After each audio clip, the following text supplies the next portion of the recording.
Assalamualaikum warahmatullahi wabarakatuh.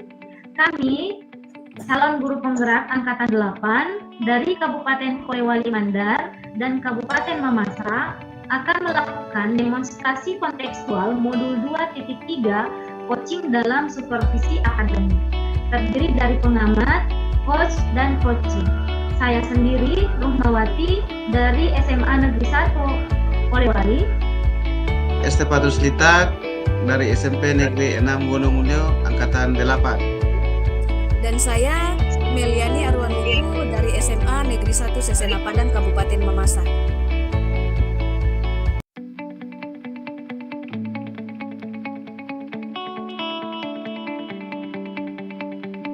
Selamat siang Ibu Ruma.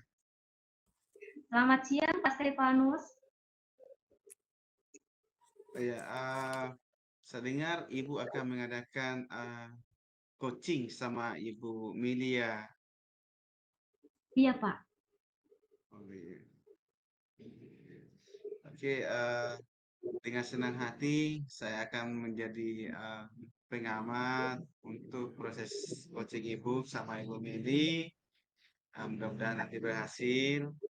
Nah, Ibu, sebelum saya mengamati Ibu untuk melakukan coaching bersama dengan Ibu Meli, pertama-tama saya akan menyampaikan beberapa hal terkait dengan rubrik penilaian yang saya akan gunakan untuk mengobservasi Ibu selama melakukan coaching bersama dengan Ibu Meli.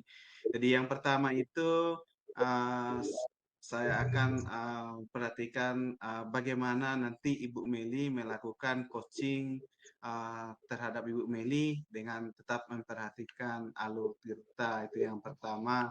Kemudian kedua, nanti mengajukan pertanyaan-pertanyaan kepada Ibu Meli dengan menggunakan pertanyaan-pertanyaan yang berbobot yang nantinya akan membantu Ibu Meli untuk menggali potensinya. Kemudian yang ketiga nanti saya berharap nanti Ibu tetap menggunakan prinsip-prinsip kemitraan, kemudian proses kreatif dan bagaimana memaksimalkan potensi Ibu Meli saat proses coaching. Nah, sebelum lanjut Bu, saya akan mengajukan beberapa pertanyaan tentang proses coaching. Yang pertama Bu, kira-kira kompetensi apa yang akan Ibu kembangkan dalam proses coaching ini bersama dengan Ibu Meli? Baik Pak, ada 3 kompetensi yang ingin saya kembangkan di proses coaching hari ini. Yang pertama, kompetensi kehadiran penuh atau presence. Kemudian yang kedua adalah mendengarkan aktif.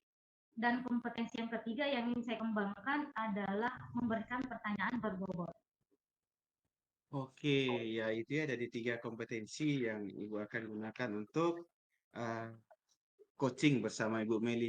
Nah, dari ketiga kompetensi itu, yang mana kira-kira yang Ibu akan kembangkan secara spesifik nantinya?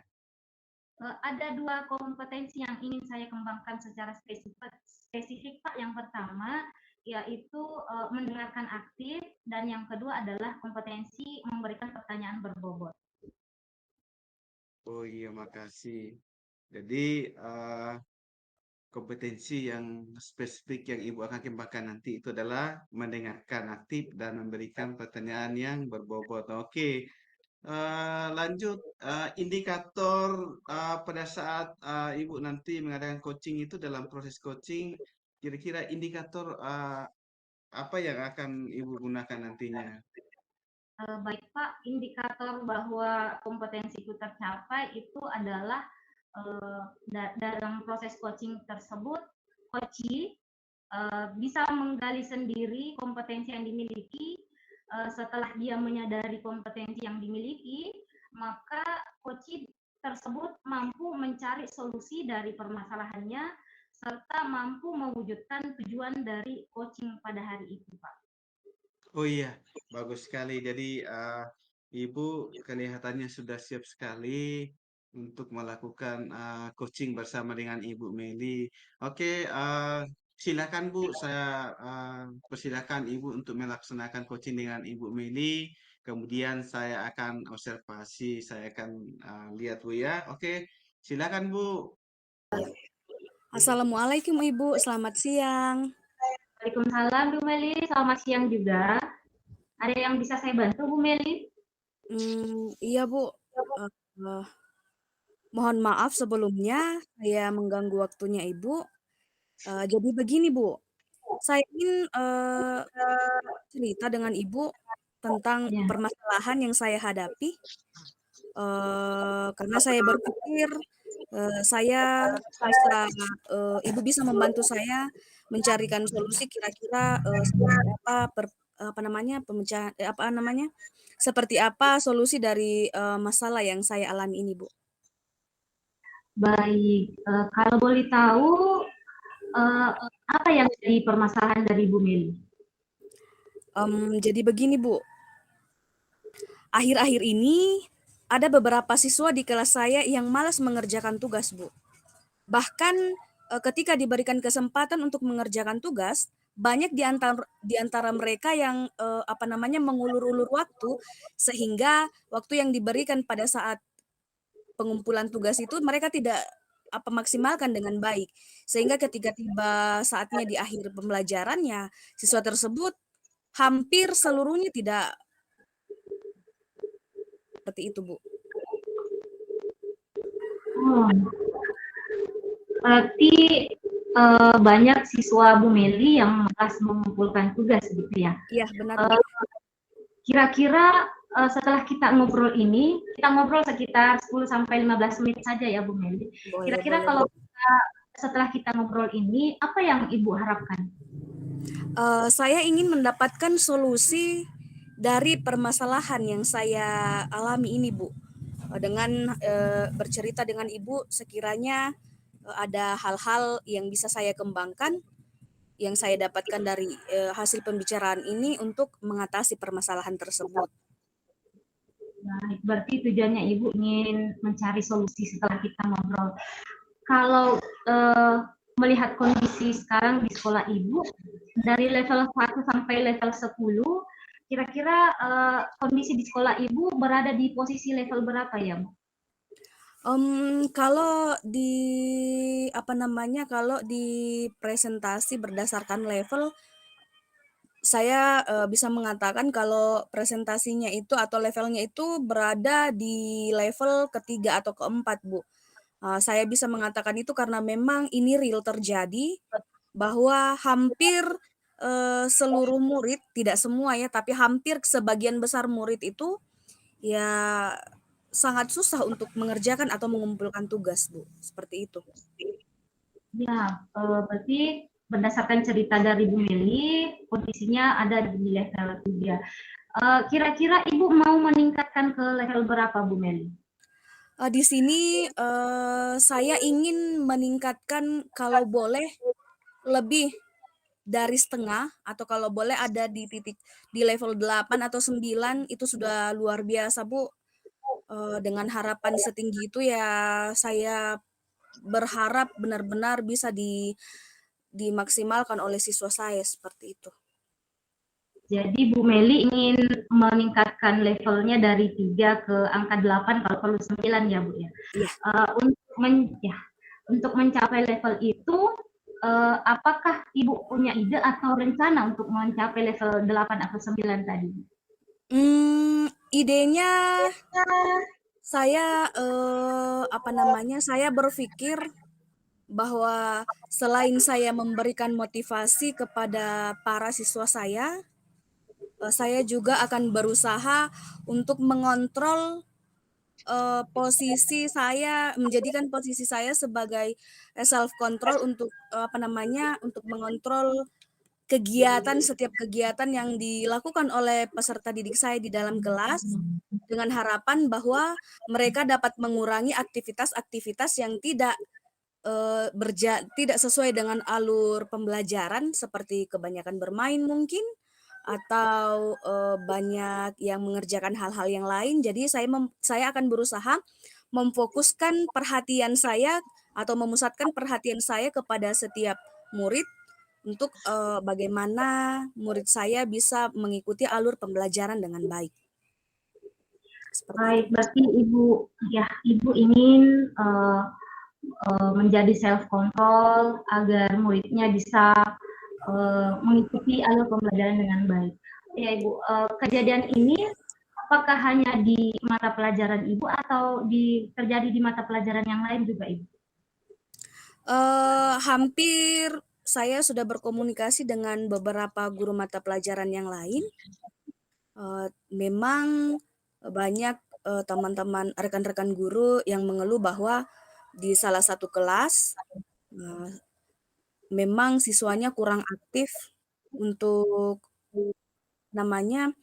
mengikuti pembelajaran dengan baik, baik itu ketika diberikan tugas, apalagi ketika mata pelajaran yang menyangkut tentang hitungan seperti matematika, fisika, dan seterusnya.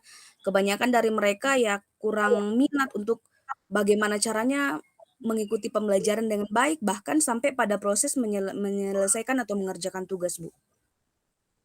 Baik, berarti kalau saya tangkap memang belajar anaknya kurang ya Bu ya.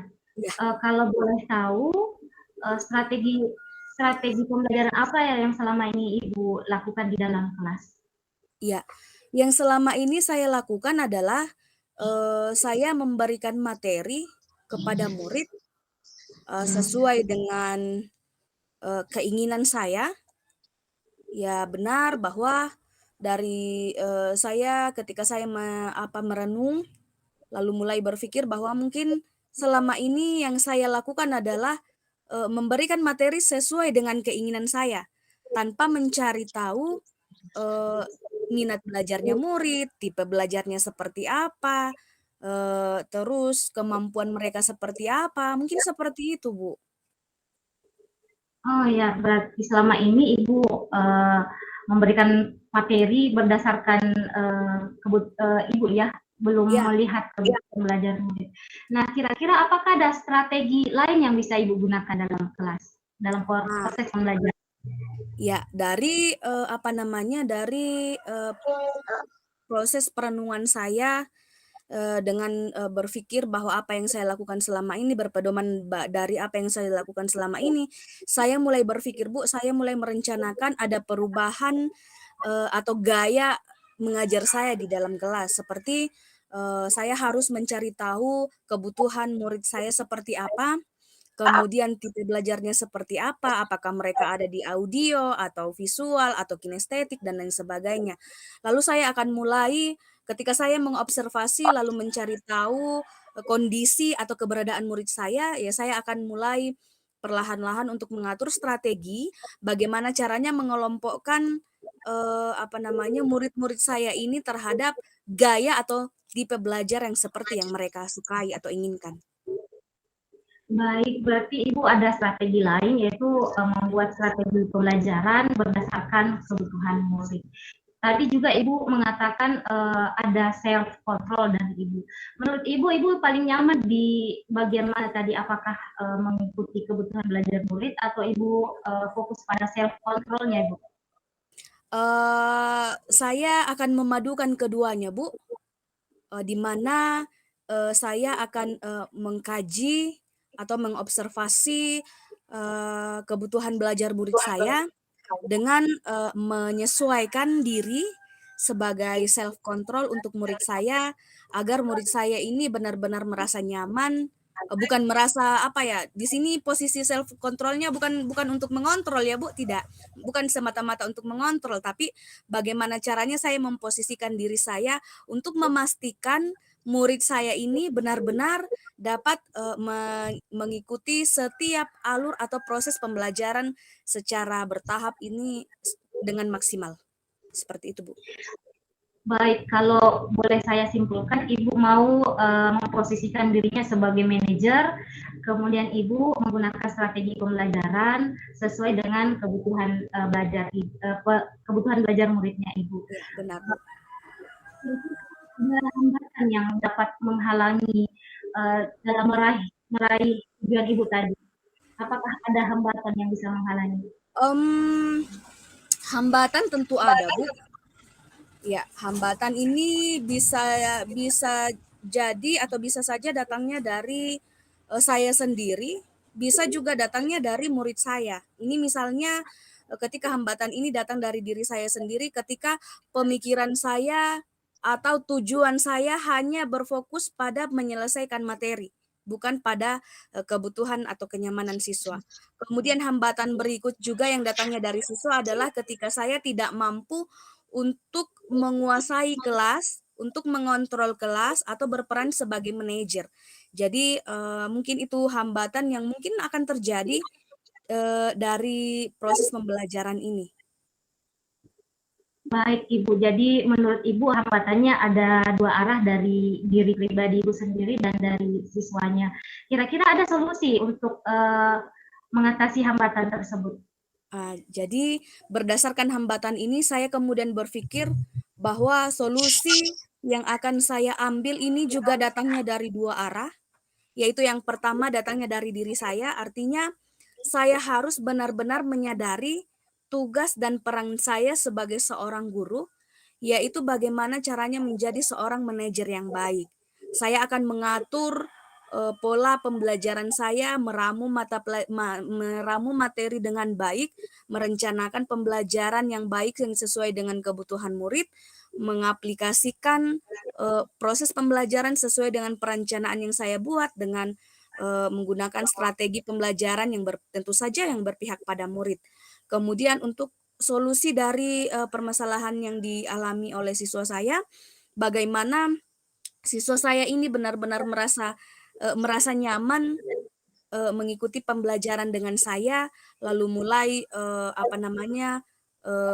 melakukan pembelajaran dengan baik yang benar-benar bertujuan untuk bagaimana murid dapat mengikuti pembelajaran bahkan merasa nyaman belajar sesuai dengan kebutuhan dan minat mereka.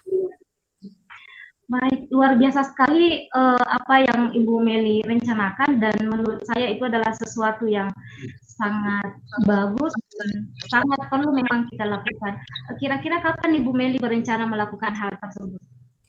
Iya, karena saya benar-benar ingin terjadi perubahan di kelas saya meningkat dengan lebih dan lebih baik lagi, maka saya akan berusaha untuk mulai mengaplikasikannya ini di minggu depan, Bu, karena ini sudah pertengahan minggu.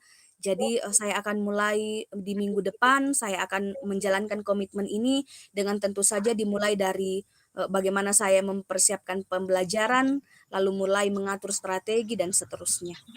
Seperti itu, Bu. Sangat luar biasa sekali. Dari obrolan ini saya melihat Ibu Meli sebenarnya punya banyak kompetensi yang bisa dimanfaatkan di kegiatan pembelajaran Ibu. Semoga apa yang Ibu rencanakan tadi bisa diaplikasikan segera mungkin dan mendapatkan hasil yang baik sesuai dengan tujuan kita ngobrol hari ini. Setelah kita berdiskusi ini, apakah Ibu punya komitmen yang mau Ibu buat?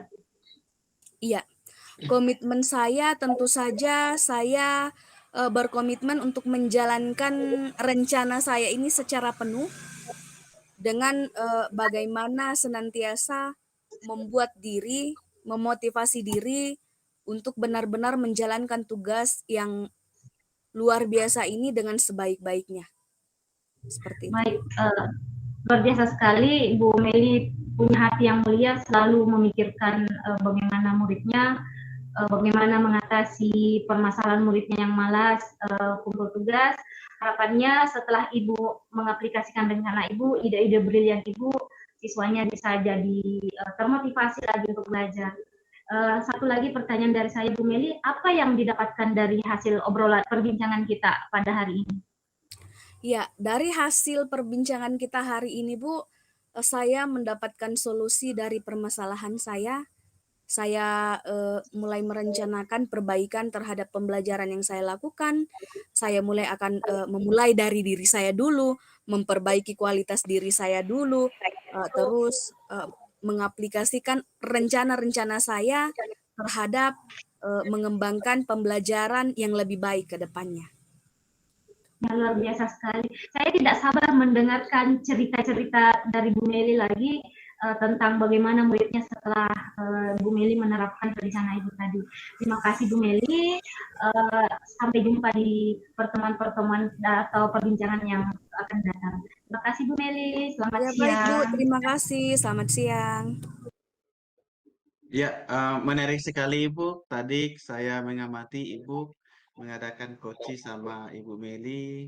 Uh, Permasalahannya sangat kompleks, tapi Ibu sudah berhasil melakukan coaching dengan Ibu Meli dengan baik. Kira-kira menurut Ibu apa yang kira-kira Ibu sudah lakukan dalam proses coaching tadi itu, Bu? Yang sudah saya lakukan Pak, tentu menggunakan alur tirta, kemudian saya juga memanfaatkan kompetensi presence, kehadiran penuh, mendengarkan dengan baik, kemudian memberikan pertanyaan berbobot, di mana indikator yang ketercapaiannya tadi itu adalah Ibu Meli ternyata dari obrolan tadi ternyata Bu Meli punya banyak kompetensi yang dimiliki yang selama ini mungkin belum Ibu Meli terapkan. Jadi setelah obrolan tadi Bu Meli jadi menyadari kompetensinya itu, yang kemudian dari obrolan tadi Bu Meli berencana mau mengaplikasikan rencananya tadi mulai dari memposisikan dirinya sebagai manajer, kemudian membuat strategi pembelajaran yang disesuaikan dengan kebutuhan belajar dari murid Bu Meli. Seperti itu Pak. Oh iya, jadi jelas sekali tadi kelihatan apa yang sudah Ibu lakukan bersama dengan Ibu Meli. Nah sekarang saya akan menyampaikan catatan hasil observasi saya terhadap Ibu. Mudah-mudahan ini menjadi masukan untuk Ibu nanti untuk menjadi pengalaman untuk meningkatkan lagi proses coaching yang nanti Ibu kalau umpamanya Ibu melaksanakan coaching lagi untuk teman-teman yang lain.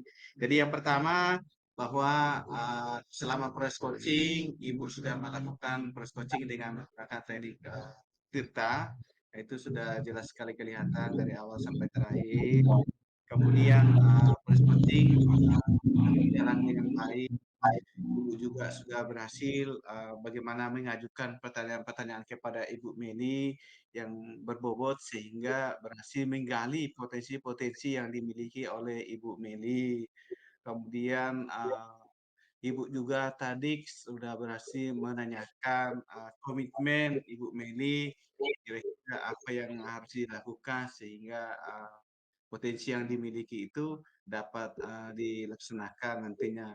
Kemudian Ibu juga tadi sudah uh, menanyakan secara langsung kepada Ibu Meli, kira-kira apa yang harus dilakukan lagi Ibu Meli ke depannya sehingga uh, potensi-potensi yang ada pada Ibu Meli itu bisa bisa diterapkan terutama rekan-rekannya yang lainnya. Oke, saya kira itu tentang observasi saya. Terus yang terakhir Bu, saya mau menanyakan lagi, kira-kira berdasarkan hasil coaching Ibu tadi itu bersama dengan Ibu Meli, apa yang ingin Ibu kembangkan lagi sama Ibu Meli? Baik Pak, dari proses coaching hari ini saya masih tetap mau mengembangkan kompetensi saya utamanya di mendengarkan aktif, kemudian kompetensi saya dalam memberikan pertanyaan berbobot kepada coaching. Oh iya, terima kasih Bu. Proses coachingnya sudah berhasil dengan baik. Mudah-mudahan hasil observasi ini menjadi masukan untuk Ibu untuk tetap meningkatkan proses coaching nantinya kalau dilaksanakan dengan baik. Mudah-mudahan. Oke, terima kasih Bu atas waktunya. Sama-sama Pak.